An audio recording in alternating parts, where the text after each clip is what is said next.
18,000 పడ్డాయి, అమ్మఒడి పడ్డది, పిల్లకి 15,000, పిల్లకి 15,000 పడ్డాయి. బస్సు బస్సు నేను ఫ్రీగా బస్సు ఆడవాళ్ళు ఫ్రీగానే పోతుంది. ఉచ్చి బస్సు బీకనే వస్తుంది. మరి ఇంకేమైనా కావాలా నీకు?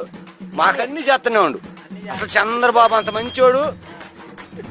అన్ని పథకాలు వస్తున్నాయి. అన్ని పథకాలు వస్తున్నాయి, మా ఇంటికి వస్తున్నాయి. అందరితో నాకు తెలవదు, మా ఇంటికి వస్తున్నాయి. ఏది రావట్లేదు అంటున్నారు చాలా మంది.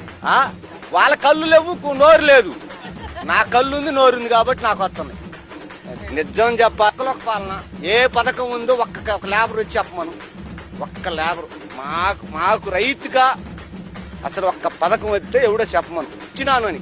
అప్పటికిప్పటికి ఏం మారింది? జగన్మోహన్ రెడ్డి గారు ఉన్నప్పుడు ఏ విధంగా ఉంది పనితీరు, ఈయన వచ్చిన తర్వాత ఏ విధంగా ఉంది? అంతా బాగానే ఉంది అంటున్నారు. పాలన చేరటానికి బాగుంది కానీ చేతులలో బాగలేదు. చూడటానికి చెల్లుల్లో బాగుంది కానీ మామూలుగా అయితే బాగలేదు.